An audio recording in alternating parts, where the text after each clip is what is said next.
Isang 10 taong gulang na batang babae na nagngangalang May ang nagbibisikleta para makipagkita kay Professor Birch, na isa sa mga kaibigan ng kanyang ama, upang kumuha ng starter Pokemon at maging isang trainer. Gayunpaman, ang kanyang mas malalim na hangarin ay makakita ng mga bagong lugar at maglakbay sa iba't ibang dako. Nakatagpo siya ng isang nakakatakot na Pokemon na naging sanhi ng pagkawala ng kanyang balanse at pagbangga niya sa isang puno. Inamin niyang hindi niya talaga gusto ang mga Pokemon, pero mahal niya ang paglalakbay.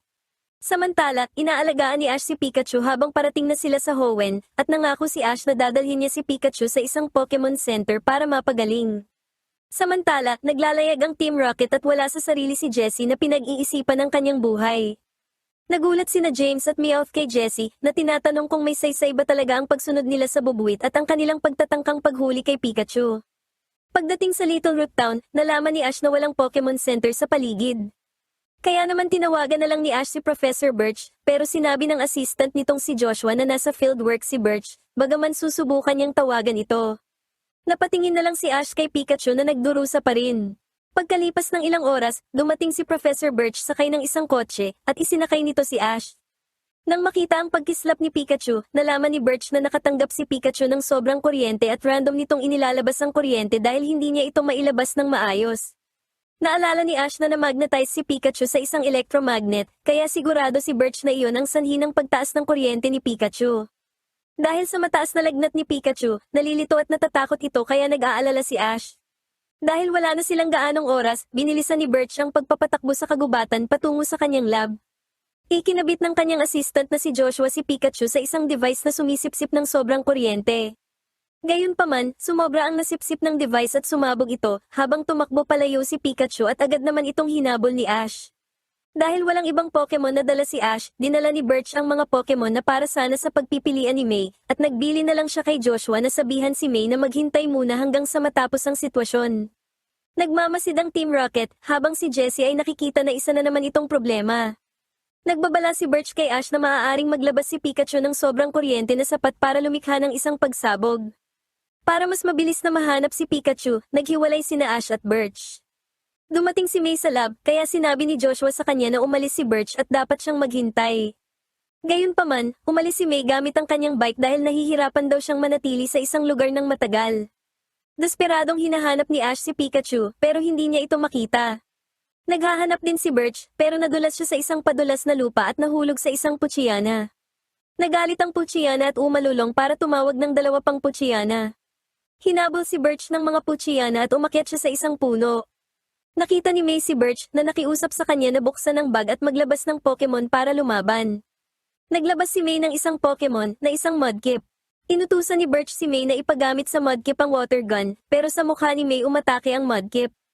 Nahulog sa puno si Birch kaya tinawag na lang nito si Mudkip na gumamit ng water gun sa mga Poochyena na nagpatakbo sa mga ito palayo.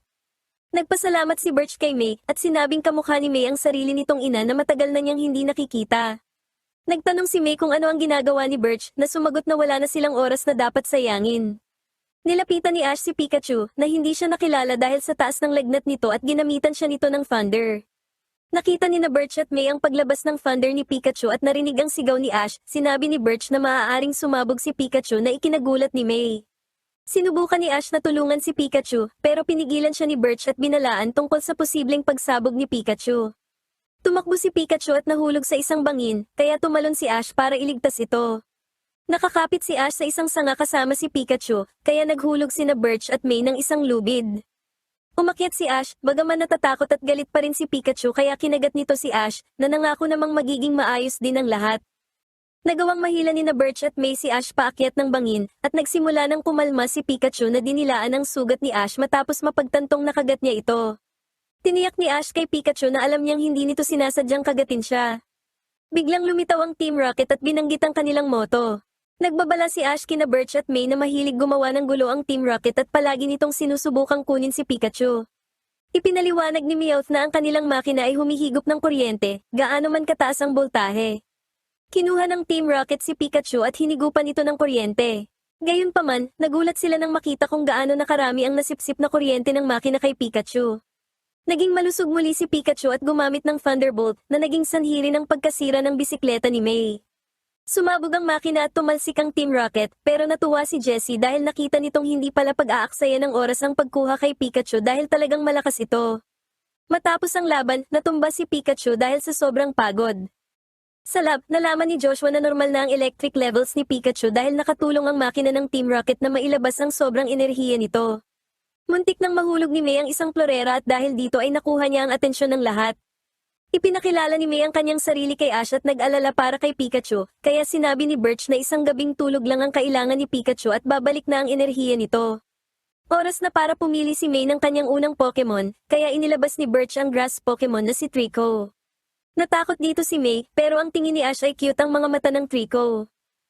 Nang inilabas naman ni Birch ang water Pokemon na si Mudkip, sinabi ni May na hindi sinunod ng Mudkip na ito ang inutos niya kanina, pero nagduda si Ash doon dahil mukhang cute at tapat naman ito. Sa huli, inilabas ni Birch ang fire Pokemon na si Torchic na lumapit kay May at naging malapit agad sa kanya, kaya pinili ni May si Torchic. Binigyan din ni Birch si May ng ilang Pokeball at isang Pokédex. Naisip ni Birch na maaaring maging mas mahusay na trainer si May kaysa sa kanyang ama, pero kinakabahan si May dahil nagpasya lang siyang maging trainer para makapaglakbay. Kinabukasan, naiinis si May dahil nasira ang kanyang bike. Pumasok siya sa kwarto para makipagtalo kay Ash, pero nakita niyang natutulog sina Ash at Pikachu. Ginising ni Pikachu si Ash na natuwang makitang malusog na ang kanyang kaibigan. Isinara ni May ang pinto at natuwa dahil nakita niyang maayos na ang dalawa. Inilabas ni May si Torchic at binati ito. Lumabas si Ash at nakita ni May na nakapagpahinga na si Pikachu. Sumama si Pikachu kay Torchic at nakipaglaro dito. Tiningnan ni May ang kanyang bike at nagpa siyang kalimutan na lang ito. Iniulat ni na Birch at Joshua na maaaring mag-register si Ash para sa Hoenn League sa isang Pokemon Center, at ang pinakamalapit ay nasa Oldale Town. Binanggit ni May na sinira ni Pikachu ang kanyang bike, at ang paglalakbay ng mag-isa ay tila hindi ligtas, kaya nagmungkahi siyang maglakbay sila ng magkasama ni Ash patungong Oldale Town. Dahil sa pagka-guilty, pumayag si Ash, na ikinatuwa naman ni May. Nagpaalam na sina Ash at May kina Joshua at Professor Birch, at sinimula na ang kanilang paglalakbay ng magkasama. Habang papunta sila sa Oldale Town, nagmungkahi si Ash kay Pikachu na magkarera patungo sa bayan. Gayunpaman, tumutol si May dahil hindi na raw siya mag-aalok ng tulong na ituro ang daan kung magkakarera lang sila palagi. Sinabi ni Ash na gusto niyang makarating doon bago magdilim, pero binanggit ni May na mayroon sana siyang bike dati, kaya nagpa siya si Ash na maglakad na ng dahan-dahan. Nang lumaon, napansin ni May na nasa labas ng Pokeball si Pikachu at nagtanong kung bakit. Inamin ni Ash na bagaman dapat ay nasa loob ng Pokeball ang mga Pokemon, gusto ni Pikachu na manatili sa labas. Napagtanto ni May na wala pa siyang gaanong alam tungkol sa kanyang Torchic, kaya iminungkahi ni Ash na tingnan niya ang impormasyon sa kanyang Pokédex para matutunan ang mga moves nito. Nakatagpo sila ng isang Azurill na gustong makuha ni May, kaya ibinato niya ang kanyang Pokeball at inakalang nahuli na niya ito, pero nakawala ang Azurill. Nagtanong si May kung bakit hindi niya ito nahuli, kaya sinabi ni Ash na hindi ganoon kadali yun at ipinaliwanag na kailangan muna niyang pahinain ang isang Pokemon sa pamamagitan ng pakikipaglaban bago ito hulihin. Inilabas ni May ang Torchic na hinabol ang Azurill pero nabangga sa isang puno. Kahit sinabihan ni May ang Torchic na maghintay, hinabol pa rin ito ang Azurill at nabangga sa isang bato. Sinabihan ni May ang Torchic na maghintay hanggang sasabihin niyang umatake na naging sanhi ng pag-iyak nito at habang sinusubukan niyang patahanin ito, nagbabala si Ash na makakatakas na ang Azurill. Gumamit ang Torchic ng Peck pero umiwas ang Azurill kaya puno ang natukan nito. Sinundan ng Torchic ang Azurill at gumamit ng Ember. Gayunpaman, tinamaan din ng Torchic ang isang Marill at Azumarill na gumamit ng Water Gun kasama ang Azurill para pabagsakin ang Torchic. Gumamit si Pikachu ng Thunderbolt para takutin ang tatlo palayo. Nakita ni May na natalo ang kanyang Torchic at nag-alala siya, kaya sinabi ni Ash na dahil ang Torchic ay isang fire type, mahina ito sa mga water attack, at pinayuhan siyang pumunta sa Pokemon Center. Tumakbo sina Ash at May at napadaan sa ilang mga guho, kung saan nila nakatagpo si Professor Alden, isang researcher. Itinuro nito ang Pokemon Center sa likod ng burol, kung saan nagtungo sina Ash at May. Pinagaling ni Nurse Joy ang Torchic at sinabing kailangan ito ng pahinga, gaya ni na May at Ash. Humiling si May kay Ash ng isang tour sa Pokemon Center, at pumayag naman si Ash pero sinabi nitong kailangan muna niyang tumawag sa isang tao. Kinontak ni Ash si Oak at sinabing pumunta siya sa Oldale Town para mag-register sa Hoenn League. Nakilala ni May si Oak at sinabing palaging pinapanood ng kanyang kapatid ang mga palabas nito.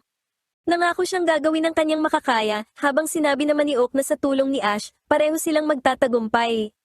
Samantala, kinontak ng Team Rocket si Giovanni, ang kanilang boss, at iniulat na nasa Hoenn na sila. Umaasa si Giovanni ng magandang balita pero humingi lang sina Jessie, James, at Meowth ng pondo na tinanggihan naman ni Giovanni. Gayunpaman, binigyan ni Giovanni ng trabaho ang tatlo na gumawa ng base ng Team Rocket sa Hoenn na matagal na niyang gustong gawin at sinabing maganda ang ibibigay niyang gantimpala para rito. Natuwa ang Team Rocket dahil sa wakas ay may gagawin na sila, pero sinabi ni Giovanni na ang mga loser na ito ay magsisilbing pain lang para malaman niya ang tungkol sa operasyon ng Team Aqua at Team Magma. Ipinakita ni Ash kay May ang lobby ng Pokemon Center kung saan madalas tumambay at mag-usap ang mga trainer. Nagtanong si May kung pinag-uusapan ba nila ang mga kalapit na shopping center, pero sinabi ni Ash na kadalasan ay puro tungkol lang sa Pokemon ang pinag-uusapan dito. Narinig ni Ash na mayroong bagong gym leader sa Petalburg City at magtatanong sana siya tungkol dito, pero hinila siya palayo ni May dahil nagugutom na daw ito. Nang maglaon, kumain sina Ash at May, at humanga si May na ang center ay isang lugar na mayroon ng lahat ng kailangan mo. Ipinaliwanag ni Ash na isa talaga itong pahingahan para sa lahat ng mga nasa gitna ng mahirap na pagsasanay. Biglang lumitaw si Professor Alden at sumama sa kanila. Naghuhukay ng tunnel ang Team Rocket at masaya ito dahil sila ang unang mga miyembro ng Team Rocket na binigyan ng mahalagang trabaho sa Hoenn. Nagpakita si Professor Alden kina Ash at May ng larawan ng mga guho at sinabi na may kwentong nagsasabing mayroong tulay na nag-uugnay sa mundong ito sa isang sinaunang mundo ng Pokemon. Sinabi rin niya na maaaring may mga Pokemon na napakatagal nang nabubuhay at hindi nagbago kahit kaunti. Nais ni Ash na pumasok sa mga guho, pero sinabi ni Alden na kailangan ng 4 na susi para makapasok at hindi pa ito nahahanap, kaya kailangan pa nilang maghintay. May kakaibang grupo ng mga tao na nagmamasid sa kanila mula sa labas. Nawala ang kuryente at pumasok ang grupo ng mga tao sa center, at inutos nito kay Alden na gabayan sila sa mga guho. Dumating si Joy at nabihag, kaya napilitan si Alden na makipagtulungan. Ikinulong sina Ash, May, at Joy sa isang kwarto. Nag-aalala si Joy para sa mga Pokemon dahil hindi magagamot ang mga ito ng walang kuryente, kaya kailangan nilang i-activate ang isang secondary generator. Nakahanap si Pikachu ng isang airshaft na ikinatuwa naman ni Ash. Nakapaghukay na ng tunnel ang Team Rocket pero nasa labas pa rin sila ng center. Nakita sila ng kakaibang grupo na tinanong kung sino sila at ano ang ginagawa nila rito. Inilabas ni Jessie si Arbok at si James naman ang kanyang Weezing. Gayunpaman, gumamit ng roar ang Houndoom ng grupo, kaya napilitang bumalik ang mga Pokemon ng Team Rocket sa loob ng kanilang mga Pokeball. Natakot ang Team Rocket kaya bumalik sila sa loob ng tunnel. Pumasok sina Ash at Pikachu sa airshaft at sumama rin sa kanila si May. Sa tulong ng malakas na pandinig ni Pikachu, nahanap nila ang daan palabas. Kinuha ni Ash ang susi at si May naman ang nagbukas ng reserve generator, pagkatapos ay pinalaya nila si Nurse Joy bago umalis para tulungan naman si Alden. Inuutusan ng grupo si Alden na buksan ang pinto ng guho gamit ang hawak nitong mga susi. Tumanggi si Alden na tumulong, kaya nagbanta ang grupo na aatakihin ang mga tao sa center. Sumuko si Alden at inilagay ang mga susi na naging sanhi ng pagbukas ng pinto.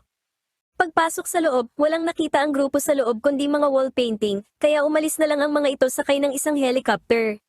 Nakuha ng Team Rocket ang mga susi, pero nakita sila nina Ash, Pikachu, May, at Alden.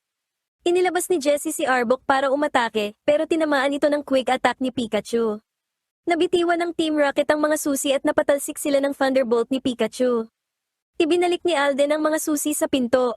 Biglang sumikat ang araw at naliwanagan ang pinto na naging sanhi ng pag-activate ng mga guho at paglantad ng isang lihim na daanan. Pumasok sila at nakita ang isang kuweba na may malaking imbakan ng tubig.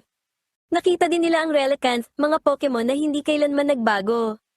Sa Pokemon Center, inilabas ni May ang kanyang Torchic na magaling na at lumapit sa kanya. Iniulat ni Joy na nagsasagawa na ng investigasyon si Officer Jenny tungkol sa grupo ng mga tao na sumalakay sa center. Dumating si Alden at sinabing mas marami pa silang natutuklasan tungkol sa mga guho.